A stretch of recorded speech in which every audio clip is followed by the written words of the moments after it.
नमस्कार। आज हम एपिलेप्सी और इसकी देखभाल के बारे में जानेंगे। सभी केयर वर्कर्स और केयर सपोर्ट वर्कर्स का इस जरूरी ट्रेनिंग सेशन में स्वागत है। अगले कुछ मिनटों में हम मिलकर मिर्गी यानी एपिलेप्सी के बारे में कुछ खास बातें समझने वाले हैं। देखिए, हमारा मकसद ये है कि इस जानकारी से लैस होकर हम सब बेहतर और कह सकते हैं कि आत्मविश्वास से भरी देखभाल प्रदान कर सकें। तो आज हम 5 मुख्य विषयों पर बात करेंगे। शुरुआत करेंगे मिर्गी की जागरूकता से, फिर देखेंगे कि यह दिमाग पर कैसे असर डालता है, फोकल और जनरलाइज सीजर्स के बीच का अंतर समझेंगे, कुछ और आम तरह के सीजर्स को भी जानेंगे, और आखिर में जो सबसे ज़रूरी है, मिर्गी की देखभाल में हमारी भूमिका क्या है, इस पर बात करेंगे। ठीक है, तो चलिए पहले सेक्शन से शुरू करते हैं। इस स्थिति को समझना और इसके असर को जानना एक अच्छी देखभाल की तरफ हमारा पहला और सबसे ज़रूरी कदम है। सबसे पहले इसके पैमाने को समझना जरूरी है। पूरी दुनिया में 5 करोड़ से भी ज्यादा लोग मिर्गी से प्रभावित हैं। जी हाँ, 5 करोड़। इसका सीधा मतलब है कि एक केयर वर्कर के तौर पर इस स्थिति का सामना करने की संभावना काफी ज्यादा है। तो आखिर ये मिर्गी है क्या? असल में ये एक ऐसी स्थिति है जिसमें दिमाग के अंदर बार बार दौरे पड़ते हैं। यहाँ इस बात पर गौर करना जरूरी है कि ये सिर्फ एक बार होने वाला दौरा नहीं है, बल्कि ये बार बार होने की एक प्रवृत्ति है।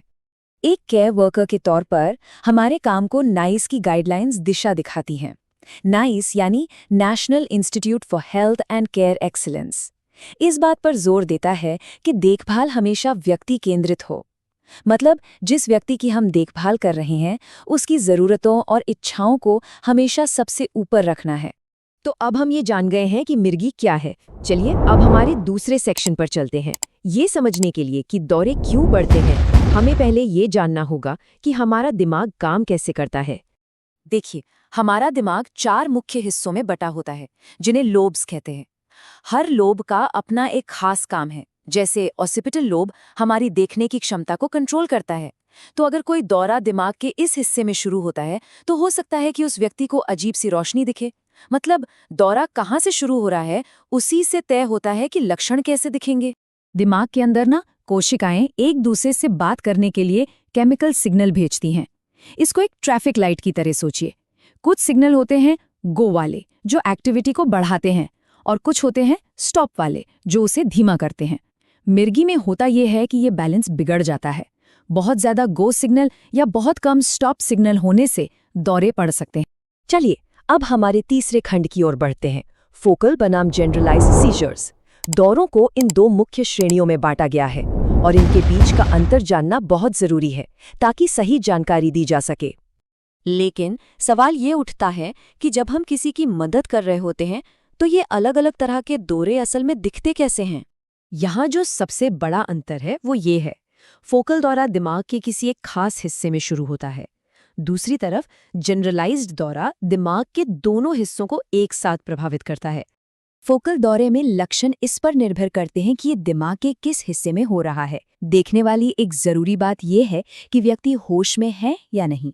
कुछ फोकल दौरों में व्यक्ति पूरी तरह से सचेत रह सकता है, जबकि कुछ में वो कंफ्यूज हो सकता है या अपनी जागरूकता खो सकता है। जनरलाइज्ड दौरे में जो सबसे आम है वो है टॉनिक क्लोनिक। इसके 2 चरण होते हैं।